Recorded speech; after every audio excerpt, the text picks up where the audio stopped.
On va ouvrir la parole de Dieu dans l'Évangile, dans le livre des Romains. Romains au chapitre 8. Romains 8. C'est une joie de partager la parole de Dieu. C'est une vraie joie. Je vous laisse chercher Romains 8.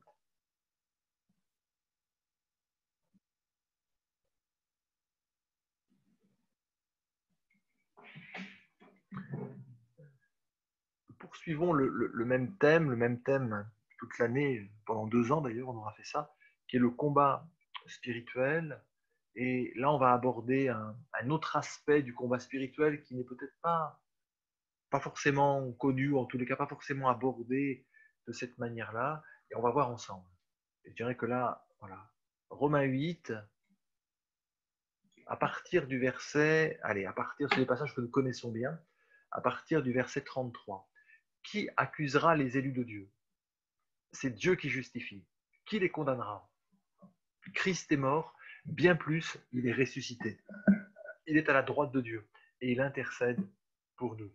Qui nous séparera de l'amour de Christ? Sera-ce la tribulation, ou l'angoisse, ou la persécution, ou la faim, ou la nudité, ou le péril, ou l'épée? Selon qu'il est écrit, c'est à cause de toi qu'on nous met à mort tout le jour, qu'on nous regarde comme des brebis destinées à la boucherie. Qui nous séparera de l'amour de Christ? Sera-ce la tribulation, ou l'angoisse, ou la persécution, ou la faim, ou la nudité, ou le péril, ou l'épée? Selon qu'il est écrit, c'est à cause de toi qu'on nous met à mort tout le jour, qu'on nous regarde comme des brebis destinées à la boucherie. Mais dans toutes ces choses, nous sommes plus que vainqueurs par celui qui nous a aimés. Car j'ai l'assurance, verset 38, que ni la mort, ni la vie, ni les anges, ni les dominations, ni les choses présentes, ni les choses à venir, ni les puissances, ni la hauteur, ni la profondeur, ni aucune autre créature ne pourra nous séparer de l'amour de Dieu manifesté en Jésus. Amen. Je crois que ça fait partie des passages préférés des chrétiens. Nous aimons Romains 8. Nous aimons parler dessus, nous aimons parler, à commencer par dès le début. Romains 8 à partir du verset 1er, Romains 7, c'est pas simple, parce que Paul parle d'une réalité, de la domination de la nature propre, notre propre nature sur nous-mêmes, et l'esclavage finalement, pour ne pas dire de l'asservissement finalement, de notre être intérieur par notre vieille nature finalement, les passions, les désirs, etc. Et Paul dit, quand je veux faire le bien, le mal est attaché à moi, je ne fais pas le bien que je voudrais faire, quand je fais le mal que je ne voudrais pas faire, qui me délivrera de ce corps de mort? Une réalité terrible, et Paul a cette honnêteté de dévoiler son cœur, sa vie finalement, avec une grande honnêteté, bien qu'étant religieux.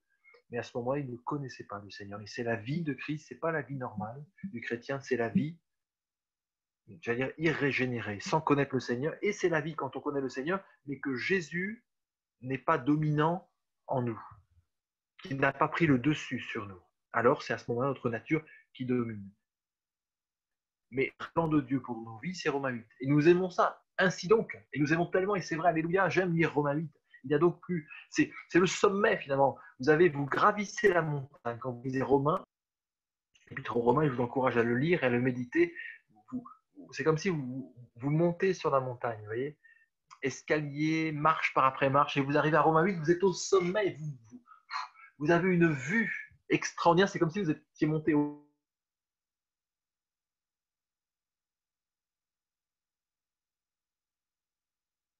ciel.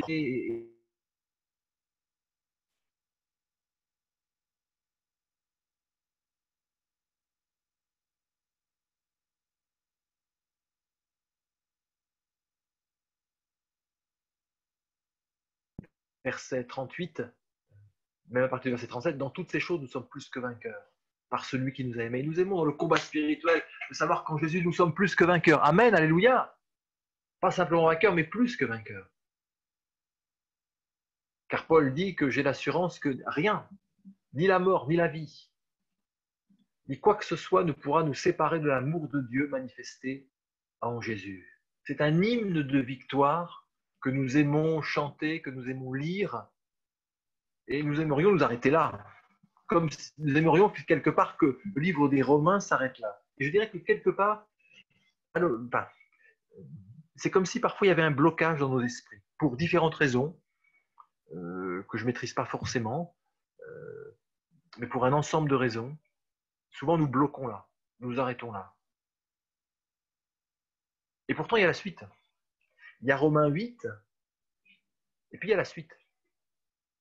La Romains 8, c'est directement. Vous savez, les chapitres n'ont pas été, au départ, il n'y avait pas les chapitres comme les versets dans la Bible. C'était tout d'une traite. Et les chapitres servent pour les repérages, mais desservent beaucoup pour la compréhension de la Bible. Alors nous, ça nous convient bien parce que nous sommes cartésiens, voilà, mais ça n'est pas la même logique que l'esprit avec lequel la Bible et par lequel la Bible, la parole de Dieu, les livres ont été écrits. Et donc il n'y a pas d'interruption de pensée entre la fin de Romains 8 et le début de Romains 9. Nous allons lire Romains 9. Je dis la vérité en Christ. Je ne mens pas. Ma conscience m'en rend témoignage par le Saint-Esprit. J'éprouve une grande tristesse et j'ai dans le cœur un chagrin continuel. Et là, on ne comprend plus. Parce c'est bien que Paul dise « je dis la vérité ». En Christ, je ne mens pas. Vous voyez, 3 témoignages. Il dit « je dis la vérité en Christ », il dit « je ne mens pas et ma conscience m'en rend témoignage par le Saint-Esprit ». Il y a même le Saint-Esprit qui est là en plus. C'est comme s'il fallait que l'apôtre Paul, vous voyez, scelle ses paroles, ce qui va suivre du sceau de la vérité et de l'inspiration divine. Pour dire que, effectivement, malgré toute cette proclamation de victoire, nous sommes plus que vainqueurs par celui qui nous a aimés, dans toutes ces choses. Eh bien, pour autant, ça n'est pas incompatible avec le verset 2 de Romains 9. Et ça, c'est très important, mon frère, ma soeur. J'ai eu à cœur de parler de ce sujet. Ça va concerner un certain nombre d'entre vous. Paul est très honnête et j'aime l'honnêteté de Paul. Il va dire au verset 2, j'éprouve une grande tristesse et j'ai dans le cœur un chagrin continuel. Comment c'est possible? Tu nous parles de victoire sur la mort, sur les puissances ténébreuses, dans les combats, dans les persécutions, dans les fins, voilà, et de joie merveilleuse, que tu es notre avocat, que tu es notre défenseur, qu'il n'y a plus de condamnation pour ceux qui sont en Jésus et autres. Et comment c'est possible que derrière, Paul, tu nous plombes complètement? Et c'est aussi pour ça que nous passons vite, mais c'est pourtant écrit et c'est aussi inspiré de Dieu et aussi important que les versets précédents. Et c'est pour ça que personnellement, je me méfie et je n'aime pas les boîtes à bénédiction. Parce que c'est coupé complètement de son contexte. Et parfois nous piochons, nous aimons piocher, nous avons nos versets préférés et autres. Mais c'est la Bible qui est inspirée dans son ensemble, pas simplement des passages de la Bible. Parce que l'inspiration, elle est aussi dans le contexte. Paul dit, j'éprouve une grande tristesse et j'ai dans le cœur un chagrin continuel. Nous disons, oui, mais tu vois, c'est normal d'être triste. On parle des sentiments et c'est vrai, c'est normal par moment d'être triste. Mais c'est pas normal d'être toujours dans la tristesse. C'est pas normal. Le chagrin, c'est, vous savez, quand on dit quelqu'un il a du chagrin, c'est quelque chose de profond. Et ça a une dimension de durable. Vous voyez, c'est dans le temps. C'est quelque chose qui est installé. Vous savez qu'il y a un sujet qui est là, qui est lourd, qui fait que la personne elle est dans le chagrin. Et Paul en rajoute une couche en disant, je suis dans un chagrin continuel. Paul, est-ce que tu es dépressif? Est-ce que, en gros, tu as fait ta prédication, tu as fait ton, entre guillemets, ton show, tu as dit tout ce que tu avais inspiré de Dieu, et derrière, le rideau s'est tiré, et derrière, voilà l'état de ton cœur. Paul, est-ce que tu nous joues la comédie? Qu'est-ce qui se passe là, Paul? Parce qu'on peut comprendre qu'il y a des moments de doute, des moments de tristesse, mais là, tu nous parles de quelque chose, d'un état qui va à l'encontre de ce qu'on entend, de la vie victorieuse en Jésus, de la joie dans le Seigneur. Toi, on pensait que tu étais un exemple de victoire, finalement. Il y avait Jésus, il y avait Paul. Et tu nous parles de ces choses-là, mais tu vas nous faire tomber, Paul, aussi, avec toi. Bien au contraire. Comme Jésus nous a dévoilé son humanité, Paul est en train de nous dévoiler également son humanité et ses combats et la réalité de ce qu'il vit dans le cœur, tout en étant victorieux dans le Seigneur. Et ça, c'est important, mon frère et sœur. Parce qu'il ajoute, verset 3, je voudrais moi-même, il explique en fait, être anathème, c'est-à-dire, voilà, être comme excommunié. En gros, ce que l'apôtre Paul est en train de dire, c'est que par rapport à, quand il dit anathème, ça veut dire, je voudrais être presque maudit finalement. Et séparé de Christ pour mes frères, mes parents dans la chair, qui sont israélites. À qui l'adoption, à qui appartient l'adoption et les alliances et la loi et le culte et les promesses et les patriarches. Et de qui est issu, selon la chair, le Christ qui est au-dessus de toutes choses. Dieu béni éternellement. Ce que Paul est en train de dire, c'est que la cause de son chagrin continuel et de sa grande tristesse, malgré les victoires, malgré le fait d'être sauvé, délivré, d'être apôtre du Seigneur et d'être dans la victoire, parce que Paul était dans la victoire. Il marchait dans la victoire, il marchait dans la vie nouvelle. Il nous explique que pour autant, il avait un sujet de tristesse, un poids sur son cœur continuel, un chagrin continuel.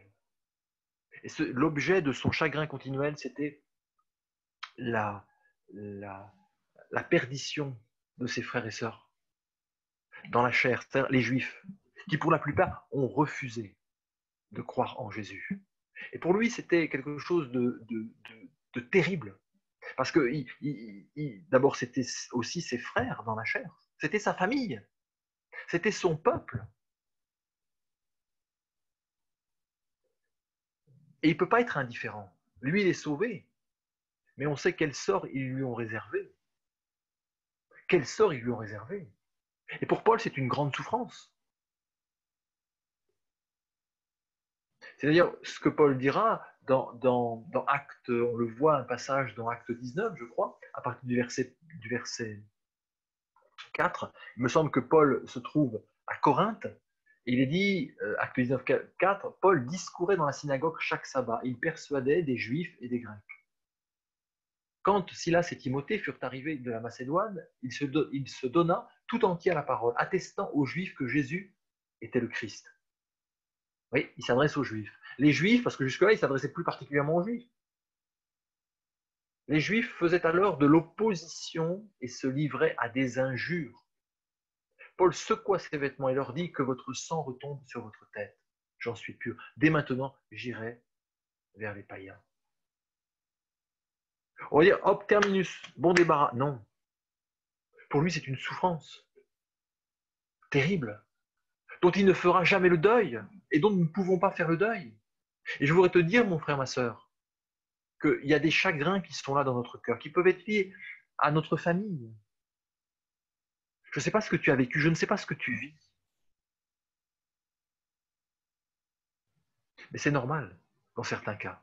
Tu es un chrétien normal, tu n'as pas forcément à cacher ça et à dire j'ai un problème et à chasser les démons par rapport à ça, le démon de la tristesse ou du chagrin. Je parle bien dans certains cas et dans ce cas bien précis, parce qu'il est un sujet bien particulier. Paul n'est pas dépressif. Paul n'est pas dans le péché, ça n'est pas les conséquences de ses désobéissances. Paul n'est pas retourné dans l'occultisme. Il n'y a jamais été d'ailleurs. Il était dans la haine, dans la violence, dans la religion, mais il n'était pas dans l'occultisme. Mais Paul n'est pas retourné dans la religiosité. Il est resté en Christ. Mais sur la terre, il doit affronter cette douleur, cette souffrance, ce chagrin. Et je ne sais pas ce qu'il en est de ta vie, mais ne balaye pas ça.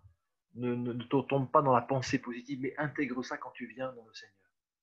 Tu peux être dans la joie, on peut être dans la joie dans le Seigneur, on peut être victorieux dans le Seigneur. Mais je dirais que, et c'est ça le thème et le titre de mon message, c'est aussi, finalement, être victorieux en Christ, c'est aussi, j'ai écrit dans le titre, faire avec et continuer malgré tout. C'est-à-dire malgré nos chagrins,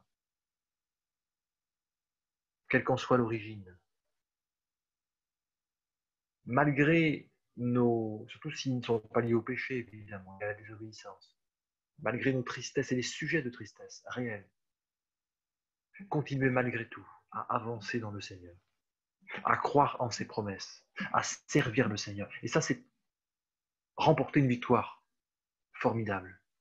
Mais ne pas dire, mais tant que je serai dans cette tristesse, tant que je serai dans ce chagrin, eh bien, Seigneur, je suis dans la défaite et je n'avancerai pas avec toi, et c'est pas la peine de continuer. Non, continuer malgré tout. C'est ce que Paul a fait. Il n'est pas resté dans son problème, il a quitté. Il a dit, ok, maintenant c'est fini, j'ai fait ma part. J'ai fait tout mon possible pour vous annoncer l'évangile. Vous ne voulez pas. Je ne vais pas insister. Maintenant, je me tourne vers les païens. Mon cœur m'a amené vers vous, vous ne voulez pas. Je me tourne vers les païens. Et pour autant, son cœur était là dans la tristesse. Et certainement dans la prière et dans la supplication.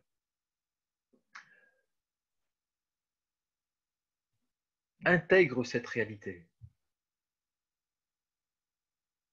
Je pense à d'autres également. Je pense à Samuel, le prophète Samuel. On voit ça dans 1 Samuel, vous lirez ça, 1 Samuel chapitre 15. Samuel, c'est l'un des plus grands prophètes, juge aussi de l'ancienne alliance. Un homme d'une envergure spirituelle extraordinaire, du commencement, parce qu'il a commencé tout jeune. Hein. Il écoutait la parole de Dieu dans le temple. Il ne laissait tomber aucune parole que Dieu lui donnait. C'est un homme qui restait fidèle jusqu'au bout, serviteur de l'Éternel, serviteur du peuple de Dieu. Et Dieu va l'utiliser pour oindre le premier roi d'Israël, Saül. Et il y a certainement eu un attachement entre Samuel et ce jeune roi. Parce que, voilà, il l'a accompagné. Il l'a certainement porté dans son cœur. Et Samuel, bien que prophète de l'Éternel, était aussi un homme et un homme de cœur. Et il aimait Saül. Il est dit dans 1 Samuel 15, et vous lirez le contexte, Saül malheureusement n'a pas été digne du choix de Dieu, et il a désobéi de manière flagrante à plusieurs reprises. Et là, alors qu'il devait détruire je crois que c'était Amalek, voilà, ce peuple-là, et détruire également tous les comment dirais-je, les habitants qui étaient vraiment, il y avait un interdit vraiment sur tout ce peuple et sur tout le bétail et autres. Eh bien, il va garder une partie du bétail, les meilleures parts, et même le roi, il ne le tuera pas. Et quand Samuel arrive, il va dire, mais qu'est-ce que tu as fait? Samuel dit à Samuel 15, verset 22, et on va voir un drame finalement, on assiste à un drame. Samuel dit, l'Éternel trouve-t-il du plaisir dans les holocaustes et dans les sacrifices? C'est dans l'obéissance à la voix de l'Éternel que Dieu prend plaisir.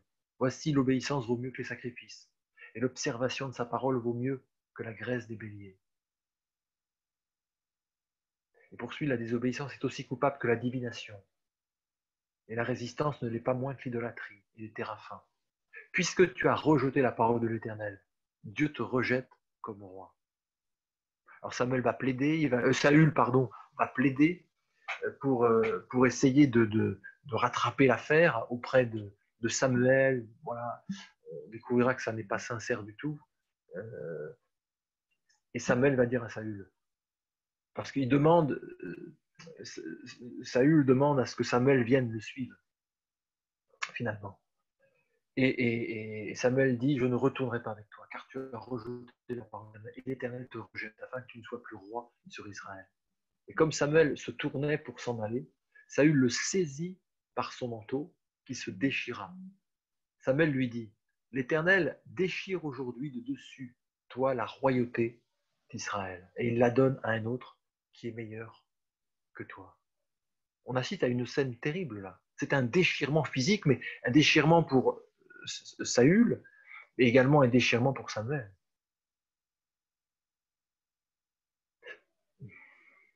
Samuel va aller avec Saül, il va accepter, mais la décision de Dieu est prise. On voit dans quel état d'esprit se trouve Samuel. Voilà, cet homme qui est présenté comme un homme doux finalement. Quand on va lui amener le roi du pays ennemi, le roi d'Amalek, le roi Agag, verset 32, lui s'avance joyeux, ce roi-là, pensant que voilà, l'affaire est jouée pour lui. Samuel dit, verset 33, de même que ton épée a privé des femmes de leurs enfants, ainsi ta mère entre les femmes sera privée d'un fils. Et Samuel a mis Agag en pièces devant l'Éternel à Gilgal. C'est terrible. Quelle colère, quelle amertume, quelle tristesse. Il n'a pas simplement tué, il ne l'a pas fait tuer, mais il l'a mis en pièces. Samuel n'était pas un guerrier. Vous vous imaginez, il l'a déchiqueté. Ça a été une boucherie. Samuel, qu'est-ce qu'il se passe là? L'homme de Dieu, qui était encore l'homme de Dieu dans cette circonstance. Verset 34, Samuel partit pour Rama.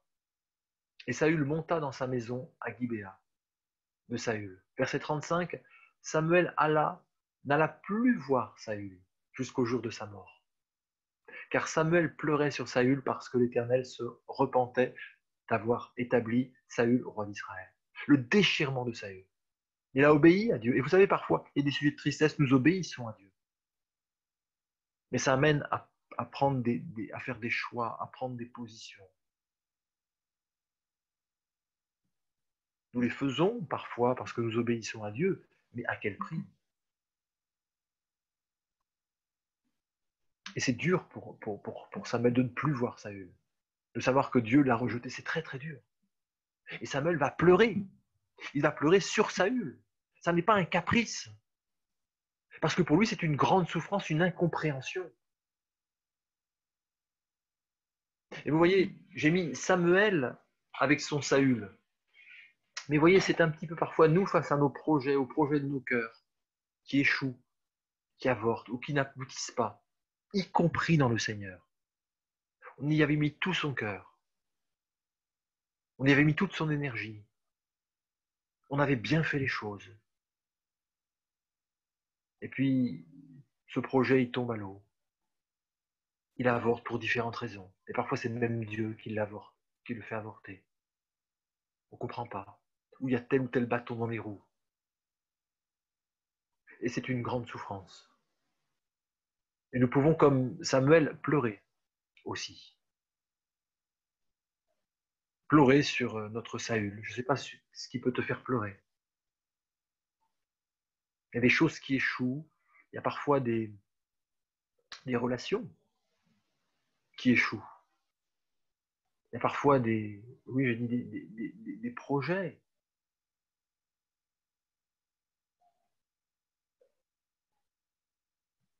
À Samuel 16, verset 1, l'Éternel dit à Samuel, quand cesseras-tu de pleurer sur Saül? Je l'ai rejeté afin qu'il ne règne plus sur Israël. Remplis ta corne d'huile et va, je t'enverrai chez Isaïe, Bethléemite, car j'ai vu parmi ses fils celui que je désire pour moi. Le Seigneur te dit ce soir, quand cesseras-tu de pleurer sur ton Saül, sur ta situation? Vous savez, la vie n'est pas facile. Je ne vais pas vous l'apprendre, je ne vais pas l'apprendre à beaucoup d'entre vous, mais y compris la vie chrétienne. Nous devons parfois faire face à des échecs passés, parfois des échecs présents, et puis des conséquences de nos échecs, de nos manquements. On n'a pas saisi telle opportunité, telle porte.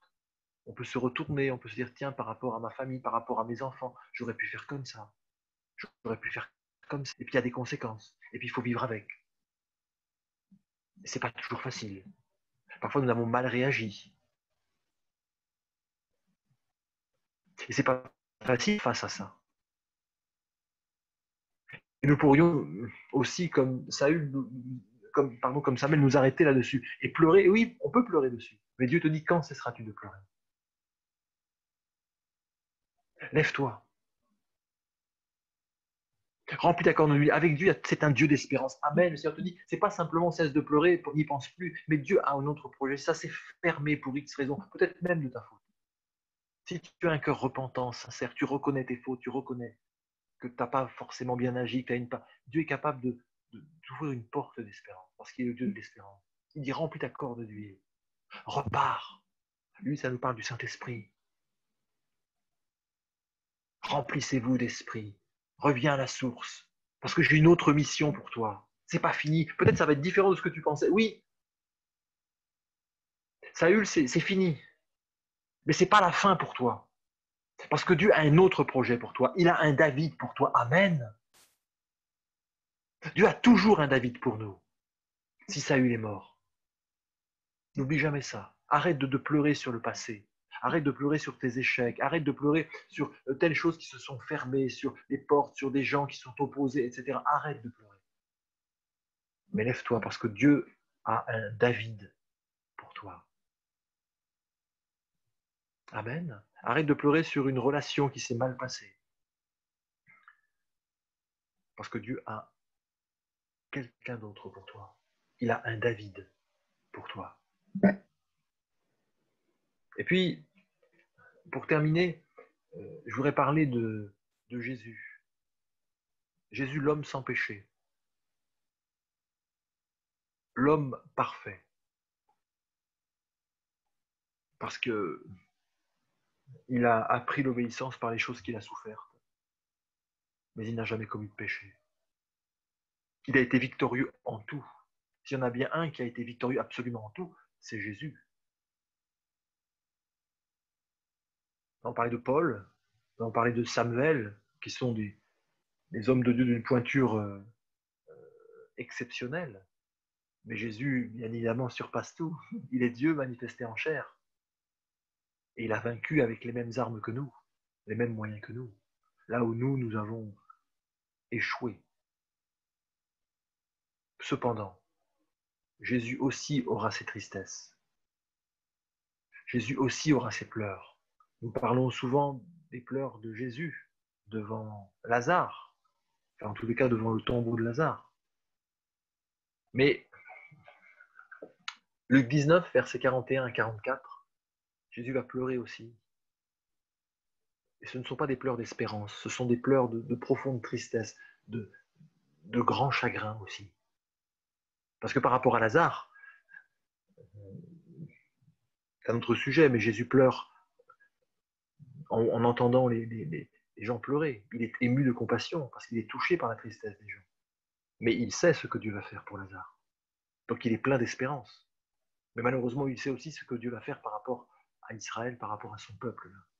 Et il est rempli de tristesse. Ils n'ont pas d'espérance pour eux, dans l'immédiat.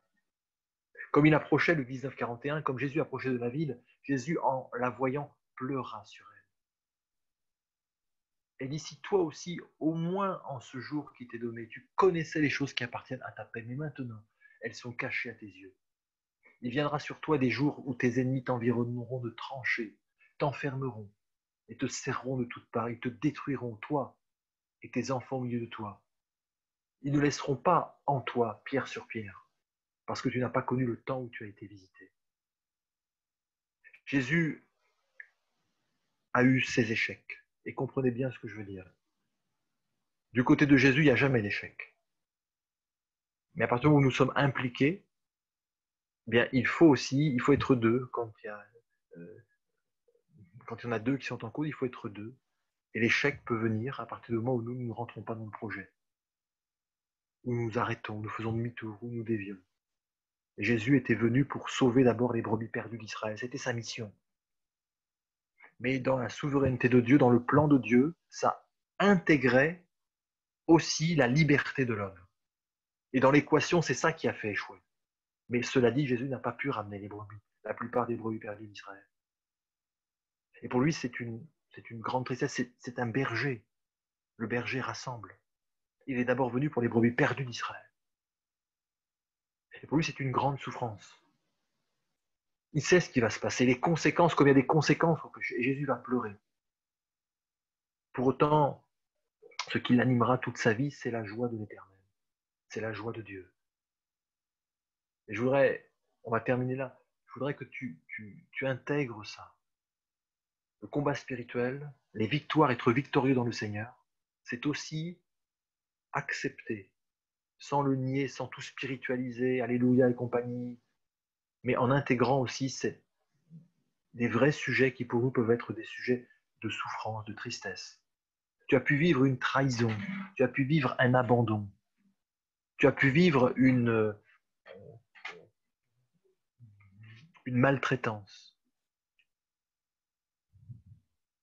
tu as pu vivre des injustices profondes. Il peut y avoir des conséquences à ces choses-là. Tu peux assister à des choses qui sont anormales. Dans l'église, dans ta famille, dans ta vie, tu peux être profondément déçu par rapport à certains égarements de ta part, certains comportements de ta part. Il faudra faire avec. Mais être victorieux dans le combat spirituel, c'est aussi intégrer ces choses-là. Et de dire, je vais continuer avec. Cette souffrance-là, Seigneur, je te la donne. J'accepte aussi, je suis humain. Seigneur, j'ai pas à cacher ces choses, j'ai pas simplement le dimanche à être tout sourire, puis après retrouver ma tristesse. Non, le dimanche aussi, au moment du culte, au moment où je me retrouve avec mes frères et sœurs, je viens avec tout ce que je suis. Et je ne fais pas comment dirais-je, je n'occulte pas ces choses-là. Je viens avec tout ça, Seigneur. Mais malgré ça, et c'est là que c'est magnifique, le combat spirituel, c'est que malgré ces choses-là, malgré ces sujets de tristesse profonde qui peuvent être vrais, ce chagrin que j'ai dans mon cœur par rapport à mes enfants qui ne viennent pas au Seigneur, par rapport à cette trahison, par rapport à cet abandon, par rapport à cette souffrance que j'ai dans mon cœur, peut-être par rapport à cette maladie, par rapport à cette incompréhension que je vis, malgré tout, Seigneur, je veux quand même te louer, malgré tout, je veux quand même te servir, malgré tout, je veux quand même avancer, Seigneur, en comptant sur ta grâce. Vous voyez, l'évangile de Dieu, le vrai évangile, c'est pas dire je n'ai plus de souffrance, je n'ai plus de douleur. Je serai toujours dans une joie, voilà, je n'aurai plus de sujet de souffrance, de sujet de douleur. C'est faux. Parce que la vie est compliquée et parfois ça en rajoute quand on vient au Seigneur. Parce qu'on peut vivre de plus grandes déceptions par rapport à l'Église, par rapport aux frères et sœurs, par rapport aux responsables spirituels, par rapport à ceux avec qui nous travaillons. Parce qu'on s'imagine que dans le Seigneur, tout est bien et on découvre qu'il y a aussi cette marque d'humanité et parfois malheureusement de péché. Et nous pouvons dire, bah, c'est fini, terminé, j'ai été trop déçu, c'est fini, je ne ferai plus confiance, je ne m'engagerai plus, c'est fini, je viens mais terminer. J'ai été déçu dans cette relation affective, c'était un chrétien. Je pensais que voilà, ça se serait bien passé, je pensais que, puis voilà, comment il se comporte, etc. C'est fini, je ne ferai plus confiance maintenant. C'est fini, je me ferme, j'ai plus confiance. Non. Le combat spirituel, c'est pas de tout barricader, de se fermer, de dire Seigneur, voilà, il y a ça, mais je continue de te faire confiance, je continue d'avancer en comptant sur ta grâce. Et je viens tel que je suis avec mon humanité. Jésus dit homme de douleur, habitué à la souffrance. Voyez, et pourtant c'était l'homme qui était rempli de joie, qui avait sa corne remplie de cette huile de joie. Et pourtant il y avait cette humanité-là, et cette réalité. Que le Seigneur vous bénisse, et que vous ne soyez pas complexés, et voyez, culpabilisés, parfois de vivre voilà, d'être triste. Et des sujets de tristesse, c'est normal. C'est normal. Vous vivez des deuils, c'est normal. Il y a des choses qu'on n'oublie jamais. Et c'est normal. Mais ça ne nous empêche pas de vivre la joie de Dieu quand même, que Dieu guérisse ces choses-là. Il va assainir ces choses-là. Ne mets pas ça de côté, mais viens avec le Seigneur. Viens au Seigneur avec et laisse le Seigneur bah, mettre sa grâce dedans, mettre son baume, qui va te permettre malgré tout de continuer. Ce ne sera pas un fardeau qui va te bloquer, parce que ce n'est pas le projet de Dieu. Le projet de Dieu, c'est que tu continues d'avancer dans sa victoire, malgré ces réalités qui sont là, que Dieu est capable de transformer dans certains cas. Mais parfois, ces choses ne se transformeront pas, parce que ça dépend aussi de la liberté de l'homme. Il y a des choses qui n'ont pas la main, n'avons plus la main. Amen. Vous êtes toujours là? Il y a toujours une personne qui est là ou pas? Amen. Alléluia. Amen. Vous voyez, l'évangile, le christianisme, c'est chargé d'humanité. C'est Dieu qui s'est fait homme. On n'est pas des martiens qui arrivons, qui sautons. Alléluia, gloire à Dieu, tu es toujours victorieux. Alléluia, il n'y a pas de les problèmes, on les lit dans le nom de Jésus. Voilà, le chagrin, on le lit. On va prier pour que l'esprit de chagrin, de dépression s'en aille. Dans certains cas, c'est normal. C'est normal. On prie pour Ingrid qui vient de perdre son papa. Voilà, on ne va pas lui dire Ingrid, c'est pas normal, ça, et puis tu vas voir, bon, on accepte que tu sois en deuil pendant une semaine, mais après, c'est plus normal. Non. Les gens qui ont perdu des proches, ça reste. Quand on a perdu des enfants, ça restera toute la vie. Quand vous perdez vos parents, quand vous perdez votre maman, ça, toute la vie, c'est là. Parce que le manque est là. Mais pour autant, il y a la paix de Dieu qui est là aussi. Il y a des choses qui se sont passées dans l'Église, dans l'œuvre de Dieu à des moments donnés, qui vous ont blessé, qui vous ont marqué. Ça reste là, des sujets de tristesse. Par rapport à vous, par rapport à d'autres. Mais pour autant, ça ne vous empêche pas, et ça ne doit pas nous empêcher de continuer et d'être dans la joie de Dieu, en vivant avec ces choses-là. Et le Seigneur veut apprendre à vivre avec ces choses-là, en les mettant à la lumière de Dieu et en continuant d'avancer, malgré tout. Dieu s'est fait homme, c'est ça la bonne nouvelle. Il ne nous demande pas de nous faire Dieu. l'évangile parfois que nous entendons, l'évangile que nous entendons parfois, c'est l'homme devient Dieu. Mais l'évangile que je connais, que je lis, que nous lisons et que nous prêchons, c'est Dieu qui devient homme et c'est Dieu qui s'est fait homme et qui vient dans notre humanité. Alléluia! Amen, amen. Que le Seigneur vous bénisse. Ouais. Soyez dans la paix, que ce message vous laisse dans la paix de Dieu. On va prier le Seigneur. Merci Seigneur parce que je crois que, Voilà. Seigneur, tu parles à certains cœurs, Seigneur, qui ont vécu des déceptions, des échecs, des blessures profondes, des rejets. Cela dès l'enfance, mais qui les ont un peu comme enterrés. Merci Seigneur de rouvrir la plaie maintenant. Non pas pour la faire souffrir, mais simplement pour la sainir. Merci de venir avec ton sang, avec ton huile, pour guérir cette plaie. Merci de faire ton œuvre par ton esprit dans les cœurs. S'il te plaît, Père, au nom précieux de Jésus, tu es venu pour guérir les cœurs brisés, les cœurs blessés. Merci de guérir maintenant. Merci de bénir mon frère, ma sœur, qu'il puisse intégrer sa part d'humanité, sa part de chagrin, son passé aussi. S'il te plaît, Père, dans le nom précieux de Jésus. Merci parce que je crois que ce soir, tu guéris, des victoires profondes s'opèrent dans des vies, dans des cœurs, et de manière durable. Merci parce que tu libères de la culpabilité maintenant, Seigneur. Et tu permets d'avancer maintenant dans la liberté des enfants de Dieu. Merci Jésus. Amen.